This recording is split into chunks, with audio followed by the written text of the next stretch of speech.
ओम शांति।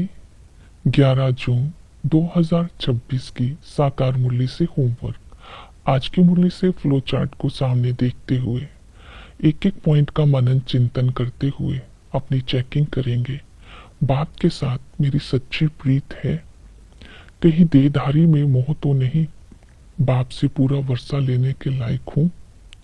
आज हम लक्ष्य लेते हैं, लक्ष्मी नारायण जैसा ऊंच पद पाने के लिए प्रीत बुद्धि बनने का पुरुषार्थ करना है।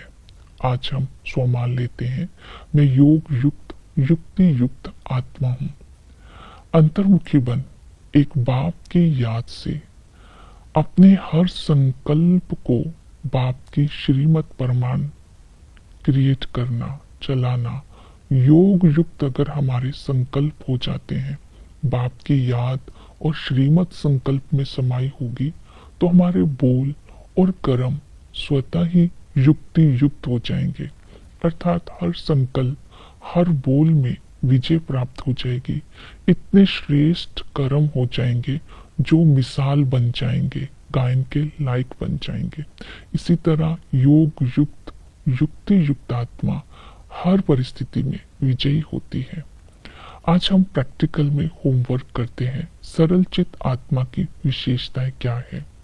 सरल चित आत्मा वो होती है जो देही अभिमानी होती है, जो बाप की श्रीमत परमान चलती है और जिसके अंदर सच्चाई, सफाई, सादगी होती है। नैन, चैन, चलन में मधुरता होती है। दिल, दिमाग और बोल एक समान होता है।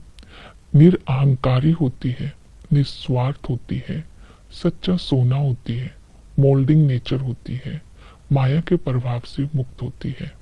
सरल चित आत्मा ही भविष्य राज्य अधिकारी बन सकती है।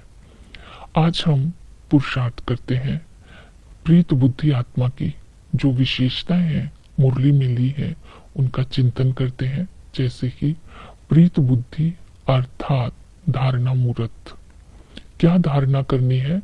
हमारा भोजन शुद्ध होना चाहिए, क्योंकि हम देवता बनने जा रहे हैं।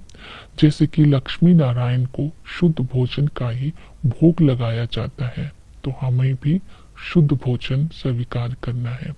पूरा वैष्णव बनना है। वैष्णव का मतलब केवल भोजन की बात नहीं, हमारे संकल्पों का भोजन, हमारी बुद्धि का भोजन, दृष्टि का भोजन, सब कुछ वैष्णव। विष का अणु ना हो, किसी भी प्रकार का देहभान और विकार ना हो।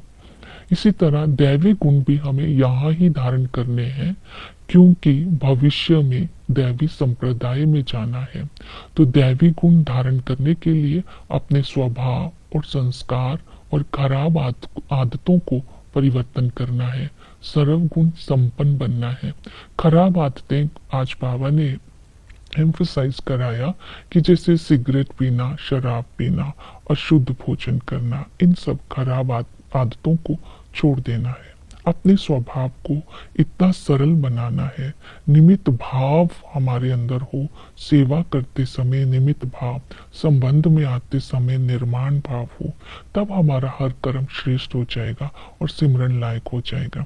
इन सभी धारणाओं पर आज अटेंशन देनी है। किसी देहधारी से प्रीत नहीं रखनी है, क्योंकि भाई भाई से वर्षा नहीं मिलता। एक बाप के साथ प्रीत रखनी है, बाप से योग रखना है, तो वर्षे के अधिकारी बनेंगे। फिर है वैराग्य। वैराग्य के लिए बाबा ने बोला, ये विनाश काल का समय है, ये पुराना मकान टूट जाएगा, सब चीज खत्म हो जाएगी, इसलिए इस पुराने मकान से दिल नहीं लगानी है, एक बाप से ही प्रीत रखनी है। बाबा ने कहा, महाभारत लड़ाई लगेगी, वायुमंडल खराब होगा, हंगामे होंगे, यादवों के लिए कहा है विपरीत बुद्धि हो जाएंगे, जिससे क्यामत का समय आ जाएगा और सब अपने हिसाब किताब चुकतू कर घर चले जाएंगे। तो इस दुनिया से वैराग्य दिलाते हुए बाबा ने कहा, ये शरीर भी खत्म हो जाएंगे, लेकिन तुम्हें इस बात की खुशी व इस बात की स्मृति में रहना है कि अब हम इस पुरानी दुनिया को छोड़ नई दुनिया में जाएंगे और लक्ष्मी नारायण जैसा ऊंच पद पाएंगे। हमें पवित्र बन पवित्र शरीर लेना है। ये स्मृति वैराग्य दिलाएगी। फिर है निर्विकारी। बाबा ने कहा, मनुष्यों के अंदर जब देह अभिमान आ जाता है तो पांच विकार का भूत आ जाता है।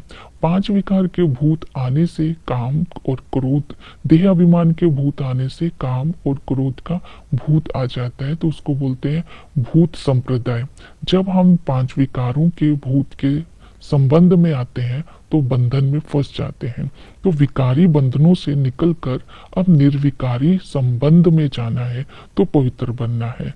पुराने शरीर तो खत्म हो जाना है, इसलिए हमें अभी सतो प्रधान बनना है। तो निर्विकारी बनने के लिए अपने अलौकिक जन्म को स्मृति में रखना है।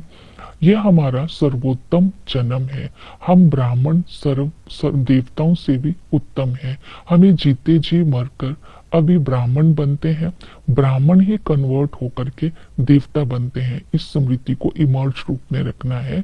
हम ऊंच कोटि के हैं, हम दैवी गुण वाले देवता बनने वाले हैं, हम सर्वोत्तम ब्राह्मण है, हम ईश्वरीय औलाद है, हम दैवी संप्रदाय है, हम ईश्वरीय संप्रदाय है।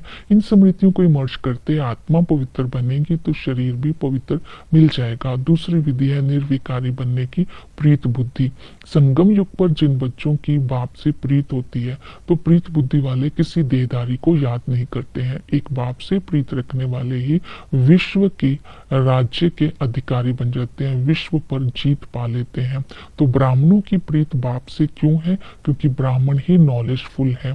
तो जितना प्रीत बुद्धि होंगे, नॉलेजफुल होंगे, उतना ही पूरे वर्ष के अधिकारी बनते जाएंगे। फिर है याद। एक बाप को याद करना है, बाप के याद के साथ साथ वर्षे को भी याद करना है। विधि है इसको याद करने की, प्राप्तियों को याद करना, क्योंकि जब हम बाप को याद करते हैं तो विकर्म विनाश हो जाते हैं, देवता धर्म की स्थापना हो जाती है, आत्मा सत्व प्रधान बन जाती है। फिर है यथार्थ पहचान।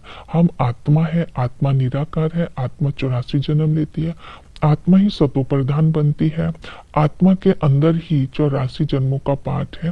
तो आत्मा के को दो बाप है, एक लौकिक बाप, एक पारलौकिक बाप। तो इस समय नाटक पूरा होता है।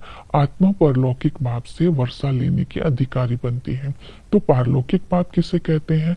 पारलौकिक बाप का नाम शिव है, रूप निराकार है और वो परमधाम वासी है, वो निरअहंकारी है। तो इस समय ऊंच से ऊंच बाप हमें आदि मध्य अंत का राज सुना करके हमें सतो प्रधान बनाते हैं। फिर है संबंध। जब हम बाप का बनते हैं तो एक बाप से प्रीत बुद्धि बन जाते हैं। हम बाप के जब धर्म के बच्चे बनते हैं तो धर्मात्मा बन जाते हैं। 21 जन्मों के लिए सुख के वर्षे के अधिकारी बन जाते हैं। हम प्रीत बुद्धि ही प्रतिज्ञा करते हैं पवित्रता की। तो टीचर है ज्ञान का सागर, राजयोग सिखाते हैं। इस राजयोग में आत्मा का ज्ञान, परमात्मा का ज्ञान, सृष्टि चक्र के आदि मध्य अंत का ज्ञान दिया जाता है। इस नॉलेज के आधार पर ही भविष्य प्रारब्ध बनती है। फिर है सतगुरु। पतित पावन सतगुरु है, तो हमें पावन बना करके अपने साथ ले जाते हैं, सेकंड में जीवन मुक्ति देते हैं, सही रास्ता बताते हैं। वो बागवान भी है, हम आत्माओं को कांटों से फूल बनाते हैं। फिर है वर्षे को याद करना। वर्षा तब याद आएगा चक्र स्मृति में आएगा। चक्र में हम ही ब्राह्मण, हम ही देवता, क्षत्रिय, वैश्य, शूद्र में आते हैं। पूरे कल्प में हम ही सतो प्रधान कैसे बने, अब कैसे बनना है। आदि में हम आत्माएं थी सूर्यवंशी घराने की, जहां पर आदि सनातन देवी देवता धर्म था, लक्ष्मी नारायण का राज्य था, दैवी संप्रदाय थे और इस समय निर्विकारी थे। निर्विकारी संबंध था, पांच तत्व भी सतो प्रधान थे और यहाँ पर पूज्य थे। जैसे ही हम 84 जन्म लेते आते हैं, द्वापर में पहुंचते हैं तो आत्मा तमो प्रधान हो जाती है, पांच विकार आ जाते हैं, देह अभिमानी हो जाते हैं। आत्मा के अंदर जैसे ही विकार आते हैं तो मित्र संबंधों में फंस जाते हैं, देवताओं की पूजा करते हैं लेकिन स्व को भूल जाते हैं, बाप को भूल जाते हैं, तो नीचे उतरते आते हैं। अंत में बाबा स्मृति दिलाते हैं 84 का पाठ पूरा हुआ, अब नाटक पूरा हुआ, तुम्हें सतो प्रधान बनकर साथ चलना है। भारतवासियों को ही कलयुगी से सतयुगी बाबा आकर स्वर्गवासी बनाते हैं। सेवा के लिए बाबा ने कहा जितना होशियार होंगे उतनी अच्छी रीति सेवा करेंगे, उतना ऊंच पद के अधिकारी बनेंगे। जितने होशियार कम होंगे तो पद भी कम पाएंगे। तो सेवा के लिए बाबा ने बोला जो गंगा को अमृत कहते हैं, जो अमृत पीने के लिए नहीं होता है, ये अमृत ज्ञान को बोला जाता है, ज्ञान सुनाने के लिए।